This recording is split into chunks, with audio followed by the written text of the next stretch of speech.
continuidade aos nossos estudos acerca da força de atrito, hoje nós começamos a resolver, por exemplo, o exemplo 6.01, tá? Que está lá na página 128 do livro do Halley.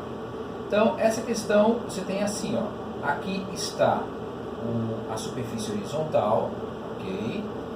Aqui está o bloco, tá? Esse bloco possui uma massa de 8 quilos, certo? Tá? E ele está sendo empurrado para a direita com uma força com a seguinte característica, tá? Então, aqui está a minha reta horizontal e essa força F está aqui. Essa força F, ela está valendo 12 newtons. E essa força F faz aqui um ângulo θ de 30 graus, certo? Bom, ele fala que o coeficiente de atrito estático está valendo 0,700 e o coeficiente de atrito cinético está valendo 0,400. Então quer dizer que, diferentemente daqueles exercícios lá do capítulo 5 do livro, agora eu tenho que levar em consideração a força de atrito, tá certo? Bom, e aí, nessa questão, ele quer saber o seguinte: o bloco começa a se mover quando a força é aplicada ou permanece em repouso? Qual é o módulo da força de atrito que age sobre o bloco? Então eu tenho essas informações aí. Bom, então vamos lá desenhar o restante das forças. Já vimos que, se eu tenho essa força, eu vou ter para cá a minha força de atrito, certo? Bom, se eu tenho um bloco que está perto da superfície da Terra, significa dizer que eu tenho a força gravitacional. E além da força gravitacional, eu vou ter a minha força normal, tá? Bom, antes de qualquer coisa, a gente precisa se preocupar em usar esses dados aqui para poder calcular a força de atrito. Nós já vimos que a força de atrito, a força de atrito, ela é igual ao coeficiente vezes a força normal, certo? Então, por exemplo, a minha força de atrito estática máxima, ela vai ser o 0,700 vezes a força normal. Agora, quem é a força normal? Bom, aí agora eu tenho que tomar cuidado. Por que eu tenho que tomar cuidado? Porque essa força aqui, ela tem uma componente horizontal, que eu vou chamar de Fx, mas, devido à sua inclinação, ela também tem uma componente horizontal, vertical, perdão, tá? Bom, quando eu vou fazer essa análise aqui na vertical, ou seja, na direção y, eu sei que a força resultante tem que dar zero, porque senão esse objeto estaria ou subindo ou descendo, e não é o caso. Isso significa dizer que as forças que estão voltadas para cima precisam ser exatamente igual à soma das forças que estão voltadas para baixo, tá? Bom, então agora vamos começar a pensar aqui, quem que é essa minha força normal? A minha força normal vai ser a força gravitacional, a massa vezes a aceleração da gravidade, mais... Bom, quando eu olho essa minha força y aqui, vou desenhar aqui o meu triângulo. Aqui eu tenho a minha Fx, aqui eu tenho a minha Fy, aqui eu tenho a minha força F e aqui eu tenho o meu ângulo θ, certo? A minha Fy, ela é o cateto oposto. Então, o cateto oposto é seno. Então, Fy vai ser F vezes seno de 30 graus. tá? Bom, quando eu faço esses cálculos aqui, a minha força normal, que até então não tinha nenhuma utilidade prática, vamos pensar assim, tá? Ela agora passa a ser... deixa eu só fazer a soma aqui rapidinho, tá? O 8,98 vezes aquilo ali,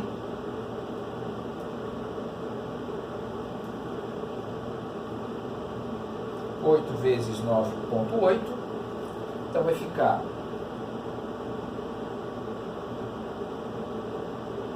78,4 mais, tá,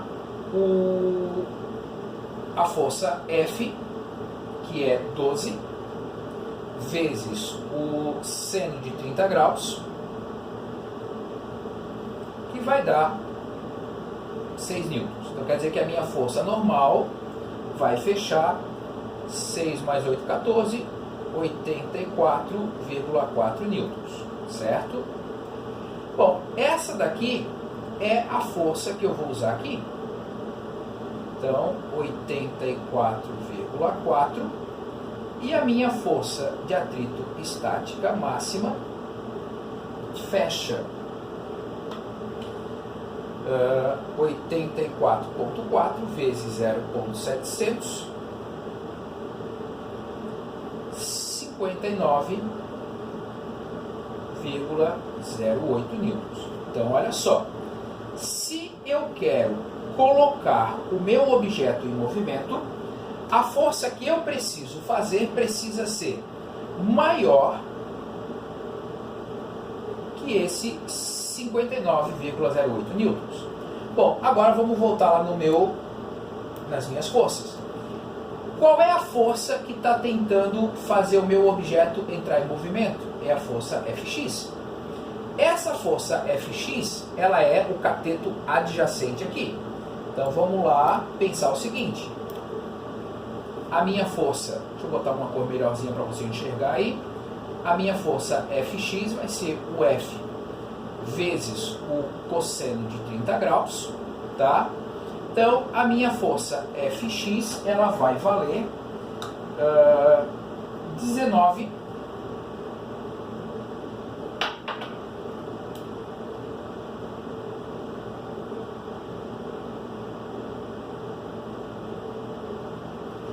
10,39 newtons. Bom, quando eu paro para fazer uma análise dessa situação aqui está o meu objeto, tá? Quem é que está tentando fazer esse bloco movimentar para lá? É uma força de 10,39 newtons e ele está tentando vencer uma força de atrito para cá que pode chegar a 59,08 newtons. Vai chegar a 59,08 newtons? Não vai, tá? Mas então, ela vai entrar em movimento? Não, ele vai continuar com uma velocidade igual a zero. E nesse caso, a força de atrito estática vai fechar 10,39 newtons. Para respeitar a segunda lei de Newton, que diz que Fr igual a m vezes A, tá? Então, a conclusão desse problema, ela é muito simples. Ele não se movimenta, tá? E nesse caso, para manter a força resultante igual a zero, a minha força de atrito estática vai valer 10,39 newtons, tá? E aí, nesse caso, ele vai permanecer parado bonitinho, ok? Bom, o outro problema que tem na sequência, tá? Então, deixa eu apagar isso aqui tudo. É o problema 6.02, que está na página 129. Então ele está fazendo a associação de um carro, tá, que está indo com uma velocidade inicial de 10 metros por segundo e ele quer parar o carro. Então quer dizer que ele quer atingir uma velocidade igual a zero. Tá? Só que daí ele começa a supor o seguinte. Então vamos lá. Aqui está inicialmente horizontal o meu movimento. Tá? Aqui está o meu carro indo para lá com uma velocidade inicial de 10 metros por segundo. Ele vai percorrer uma certa distância ΔX, que é o que ele quer que a gente calcule, até que esse carro atinja a velocidade igual a zero. Então vamos lá, as características do meu movimento daqui para frente. Ele está com as rodas travadas. Tá? Estar com as rodas travadas significa que eu tenho uma superfície deslizando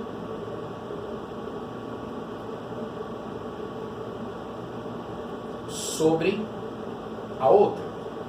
Se uma superfície está deslizando sobre a outra, significa dizer que eu vou estar falando da força de atrito cinética ao longo do meu movimento.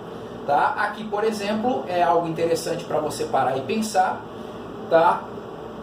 Em como que vai ser a utilidade de um freio ABS no carro, tá certo? Então, por exemplo, subindo um pouco, se nas minhas questões ele pede para você calcular quantos metros ele anda até parar, eu tenho que pensar que a gente vai ter que lembrar lá do meu movimento retilíneo uniforme, tá? A minha equação de Torricelli. Então, V ao quadrado é igual a V0 ao quadrado mais 2 vezes A vezes o ΔX.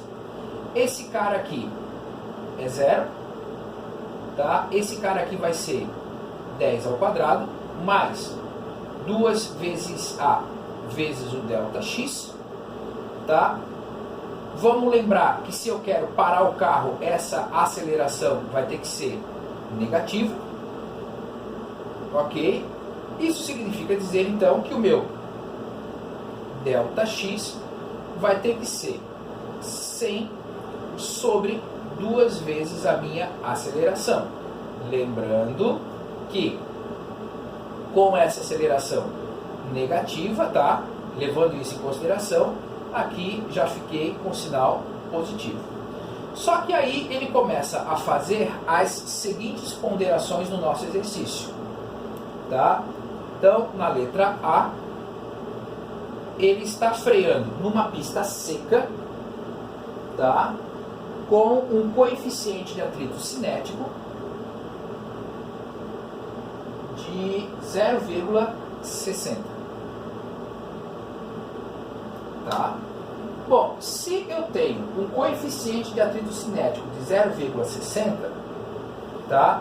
Eu tenho que pensar da seguinte forma. Força resultante é igual a massa vezes aceleração.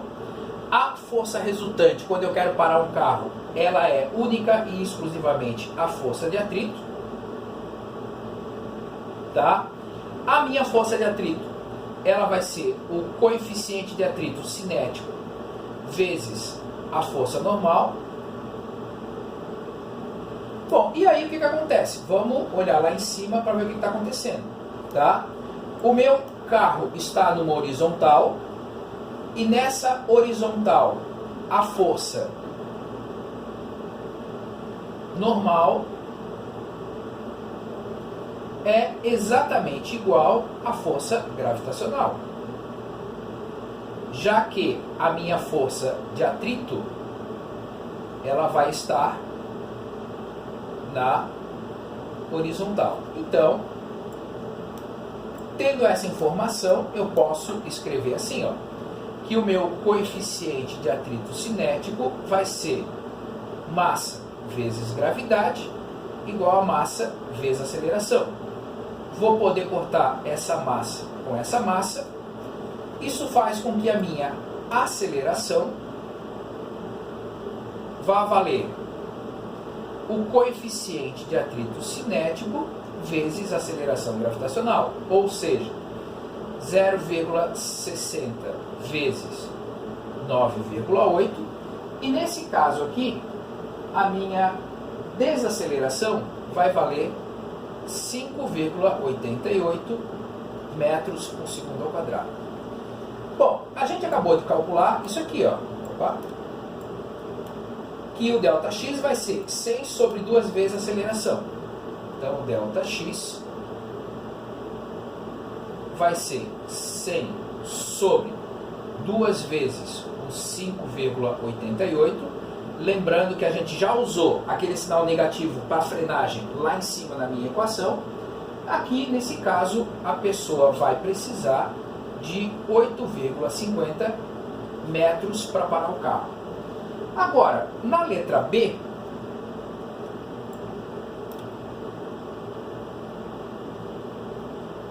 ele está supondo que agora a pista não está seca, ela está com gelo, e aí o meu coeficiente de atrito cinético, ele cai para 0,10. Bom, você concorda comigo que esse algebrismo matemático, ele não mudou absolutamente nada, tá? Então, eu posso simplesmente pensar o seguinte: a minha aceleração vai valer 0,10 vezes 9,8. Isso significa dizer que a aceleração vai cair de 5,88 para 0,98 metros por segundo ao quadrado. E dessa forma, o meu ΔX vai ficar 100 sobre 2 vezes 0,98. E esse ΔX, que antes era 8,50 metros, agora ele salta para 51,02 metros. Tá? Então, só diminuindo o coeficiente de atrito, tá? A minha necessidade de distância para parar o carro saltou de maneira drástica, praticamente 5 vezes mais do que eu precisava. E aí, na letra C, ele diz que agora a pista ela tem uma inclinação de 5 graus. Bom, então vamos lá parar para pensar o que acontece. Então eu vou apagar aqui, tá? Ainda fazendo o exemplo 6.02, tá? A pista agora ela está inclinada 5 graus. Então aqui está o meu carro, tá? E eu quero ver quantos metros ele vai andar até parar. Então vamos pensar. Bom, a minha força gravitacional agora, e eu vou exagerar ela está aqui. Tá? Essa força gravitacional, ela precisa ser decomposta, vamos lembrar lá no plano inclinado, entre esse eixo Y e esse eixo X. Então quer dizer que a minha força gravitacional agora vai ter aqui a minha FGX, tá? E aqui a minha FGY, tá? Bom, dentro dessa situação, tá? Ele quer que você diga o que vai acontecer com a aceleração, qual que vai ser a aceleração dele, ok? Bom, se tem o FGX e tem atrito, tá? E eu estou descendo uma pista com gelo, então quer dizer que para cá eu vou ter a força de atrito cinética, tá? Bom, então vamos lembrar que esse ângulo aqui está o meu 5 graus, tá? O meu FGX vai ser o FG vezes o seno de 5 graus, tá?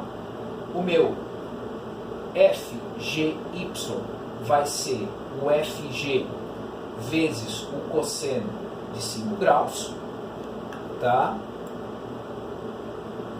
Bom, Eu estava esquecendo aqui de desenhar, até para daqui a pouco não dar problema, a minha força normal, lembrando que ela é perpendicular, tá?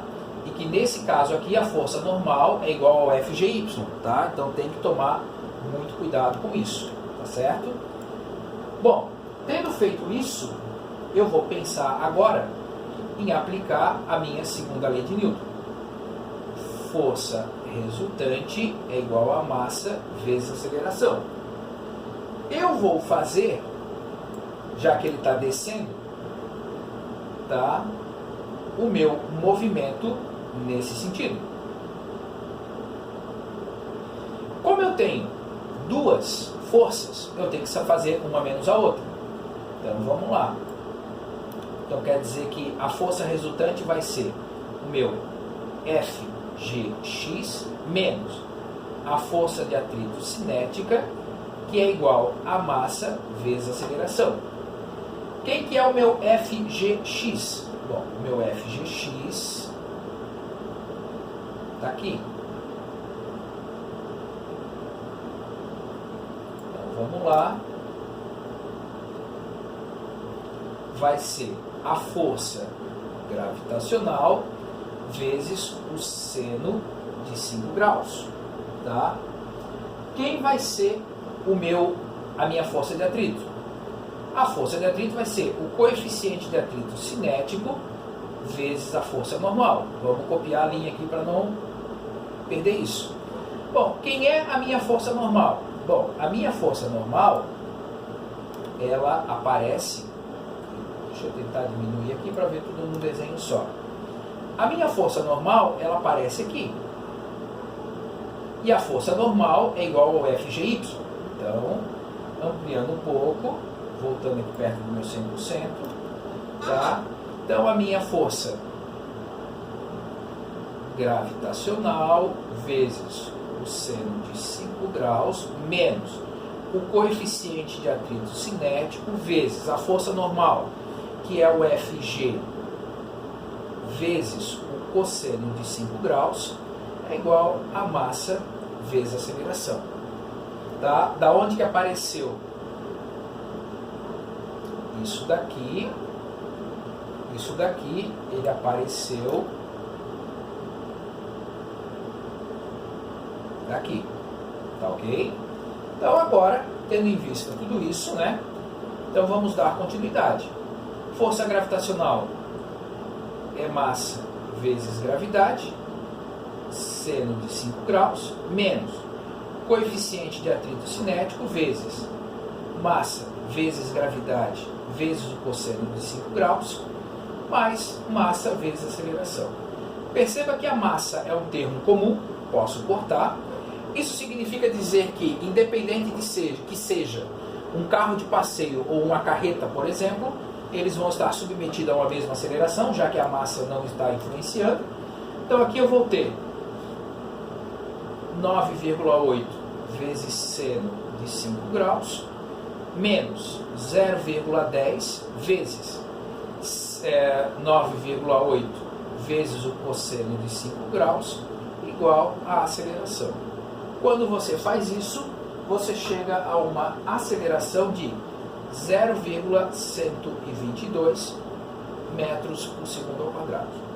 Ou seja, se você está descendo uma rampa, você não vai conseguir parar esse carro absolutamente de forma alguma. Tá? Então, precisa tomar cuidado quanto a isso. Ok? Não, perdão. Calculei a minha aceleração. Tá? Esse valor aqui é negativo, perdão. Tá? Vou conseguir parar sim. Só que agora, quando eu vou calcular lá o meu ΔX, vai ser 100 sobre 2 vezes o 0,122, tá? Isso aqui vai dar aproximadamente 400 metros. Tá? Então, se você para olhar aquelas cenas de pessoas escorregando gelo abaixo, você consegue perceber que simplesmente tá? A quantidade aqui de distância que ela tem que percorrer é bastante grande. Ok? Pessoal, brigadão, tchau, tchau. Bora fazer os exercícios lá do Halliday.